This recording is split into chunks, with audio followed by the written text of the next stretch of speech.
Meu nome é Renata Antunes de Farias, RU 110 34 78, curso licenciatura em Pedagogia no Polo de Novo Hamburgo, Rio Grande do Sul, e estou aqui para apresentar o meu estágio supervisionado no modo de extensão do ensino fundamental, onde eu vou abordar o tema de autismo, né? A inclusão de alunos autistas no ensino fundamental, também chamada de escolarização inclusiva.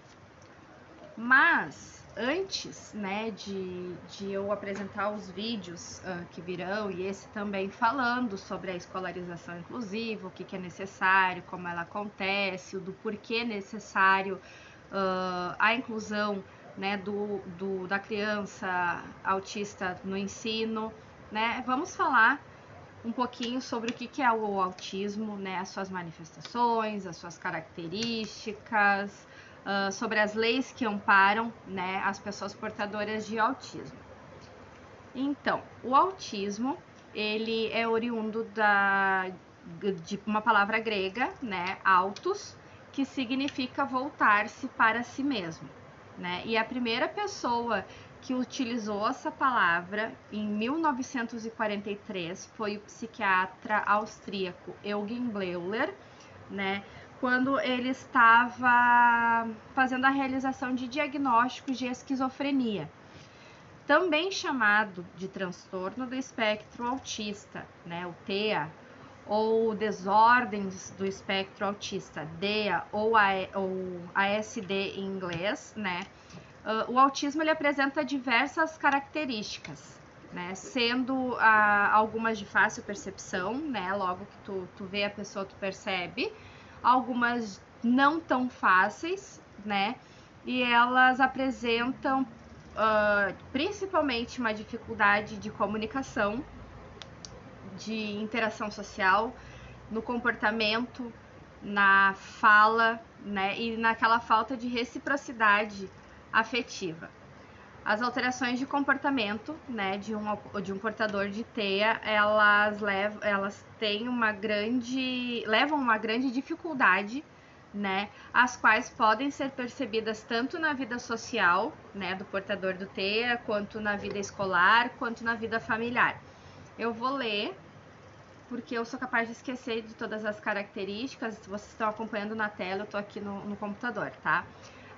As características, tá, do autismo demonstram dificuldade de socialização e muitas vezes eles ficam alheios, né, o que está acontecendo ao seu redor. Nesse caso, como a gente diz, o fulaninho, né, que é autista, gosta de ficar no mundo dele, né, eles preferem muitas vezes ficar isolados, né, eles não têm o hábito, a necessidade desse convívio, dessa interação social. Eles apresentam movimentos, comportamentos, interesses, né, muito estereotipados, restritivos e repetitivos. Eu sempre falo, porque eu sou professora, né, de uma escola particular de educação infantil, e nós possuímos ali na educação infantil 3, né, crianças portadoras do espectro autista. Uma na minha sala, que é a faixa etária 13, 2 em outra turma. E esses comportamentos estereotipados, eles, como eu posso dizer, eles diferenciam, essa é a palavra certa, diferenciam de uma criança para outra. O meu aluno, né, ele é um menino de 5 anos, que ele fez agora 5 anos em fevereiro. Ele não tem nenhum comportamento assim estereotipado, né? Ele só tem algumas peculiaridades, que nem ele canta, ele conversa muito bem em inglês. Português ele fala pouquíssimas palavras, ele compreende tudo que a gente fala, né? Mas ele opta por conversar com si mesmo, né? Em inglês, ele canta muitas músicas em inglês, ele gosta muito de Bob Esponja, então ele canta, né, aquela música inicial do Bob Esponja. Alguma coisa em espanhol às vezes também sai, né? Pelo que ele vê no YouTube, ele memoriza muito, mas ele não tem esse comportamento. Já um outro aluno na faixa etária 2, ele pega qualquer objeto, que nem eu peguei a caneta, qualquer objeto que ele pegue, ele começa assim, né? Ele fica o tempo todo assim, ou na bochecha ou na testa, qualquer coisa. O que ele pegar é a estereotipia dele de ficar batendo, né? E o terceiro, que eu observei, não tem, né? Inclusive, assim, ele veio para a escola, a professora dele, que é a professora Catiele, que é a minha colega, que é uma pessoa maravilhosa. Ela tá trabalhando muito bem com ele já desde o ano passado, então ele teve um salto de desenvolvimento enorme, né? Em relação à interação social, à afetividade, assim, principalmente com ela. Ele é uma criança extremamente amorosa, né? E então, para ver como, por mais que tenham o mesmo diagnóstico, são graus diferentes, são estereotipias diferentes, são interesses diferentes, né? Mas voltando às características, não demonstra envolvimento afetivo com as pessoas, né? É uma das características básicas, não quer dizer que seja, tem que ser, é a regra, não acontece, porque acontece. Eles apresentam dificuldades na fala, na leitura e na escrita, né? No meu caso, eu tenho uma conversa, consigo conversar com esse meu aluno, eu falo com ele compreende uma ordem, ele compreende um pedido, né? Pouquíssimas palavras ele pronuncia. Não trabalho, né, com leitura e escrita, apesar de, né, na nossa faixa etária a gente tem um projeto de hora do conto, então ele pega o livro, mas ele não folheia, né, nem gravuras, nem nada. Costumam se comunicar através de gestos, né, nesse caso, como depois eu vou falar de novo, os autistas, ele tem essas dificuldades na fala, né, então ele prefere, não usam a fala como uma ferramenta principal de comunicação, preferem, na verdade, gestos, né, como meio de uma forma de se comunicar. Não gostam de mudanças na rotina, né, isso eu percebo nos autistas com os quais eu trabalhei, que tem que ter um determinado objeto em determinado lugar, a gente tem que ter aquela rotina diária, qualquer mínima coisa que para nós assim é imperceptível para eles percebem muito e muitas vezes causa um desconforto, né? Pode ser gatilho para uma crise. Se apegam a determinados objetos, né? Já trabalhei com autistas que tinham paninho, cheirinho, naninha, né, como seu objeto, ou um brinquedo, um objeto da escola. Quando eles chegavam, aquilo tinha que estar disponível para eles. Se qualquer outra criança, né, tivesse brincando, manipulando, ele arrancava da mão, né? Era dele. Aquilo ali eu pertencia a ele, né? O contato visual com outras pessoas ou com o ambiente assim é ausente, né? Ou muito difícil. No caso do meu aluno, eu sempre vou falar assim, porque para mim ele tá sendo um exemplo, porque eu tô todo dia, né? Agora é uma experiência fantástica que eu tô tendo, sendo pela primeira vez professora regente de uma turma. E, no caso, ele é afetivo, ele adora beijo, por mais que ele chegue e dê o rosto pra ele, né, pra beijar, ele limpa, mas ele dá de novo. A gente conversa com ele, ele fica um tempo olhando, por mais que ele desvie, ele olha, né? E tem muitos autistas que não tem, tu conversa, tu tenta interagir, eles não fazem essa troca, né, essa interação.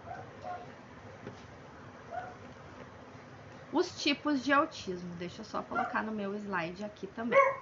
De acordo com o quadro clínico, eu vou pedir desculpas porque eu tenho bastante cachorro, vocês vão escutar os latidos, tá?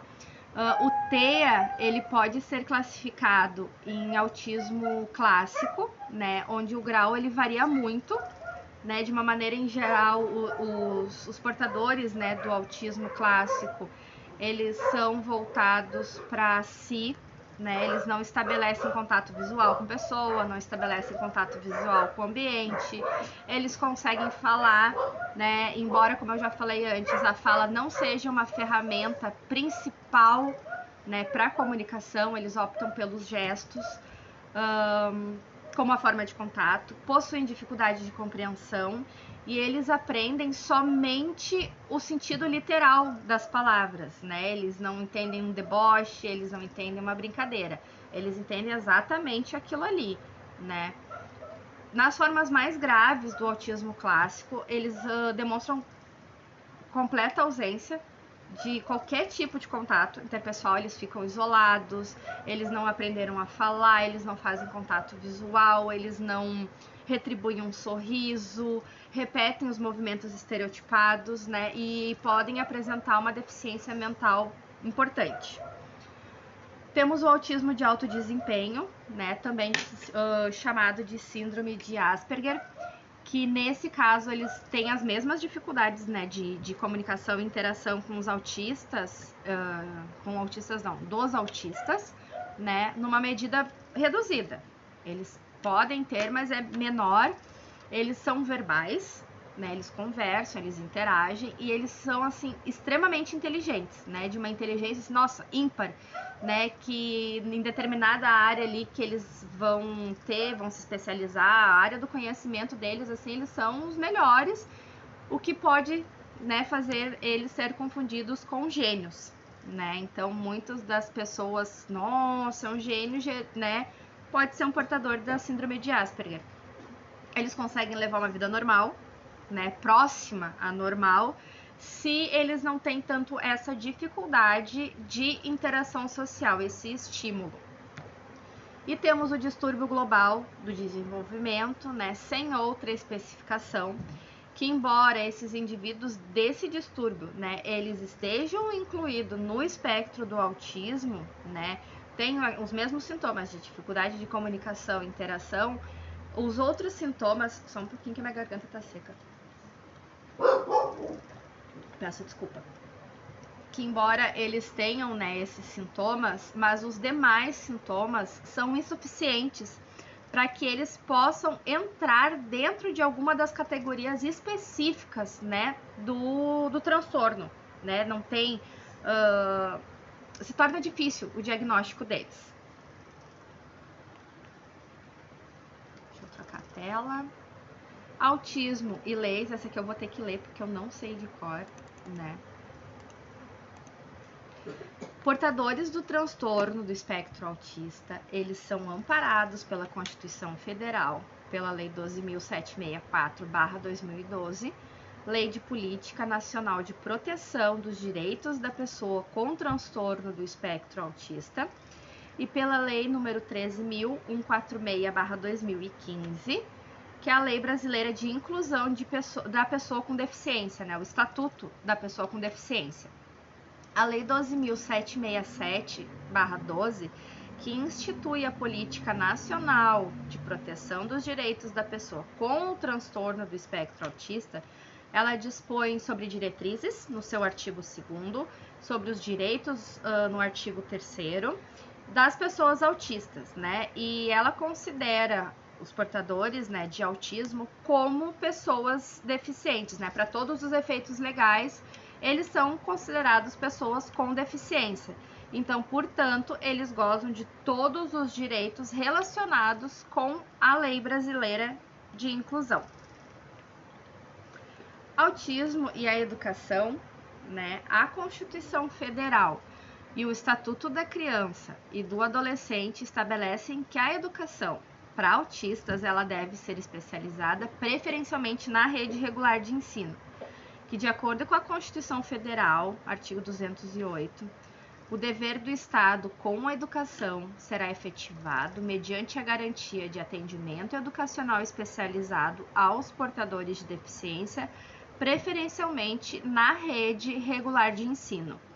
E conforme o Estatuto da Criança e do Adolescente, né, o ECA, no artigo 54, ele fala exatamente sobre essas mesmas palavras, né, que o dever é do Estado ofertar, né, um atendimento especializado para pessoas com deficiência, preferencialmente no ensino regular, né. As leis de diretrizes e bases, né, confundi, desculpa, vamos começar de novo. A Lei de Diretrizes e Bases da Educação Nacional, né, que é a Lei 9.394/96, ela especificou a educação especial como uma modalidade oferecida preferencialmente, né, na rede regular para alunos com transtornos globais de desenvolvimento, né, e assegurando que o sistema de ensino ele contemple, né, ele oferte métodos, recursos e organização específica para atender às necessidades desses alunos.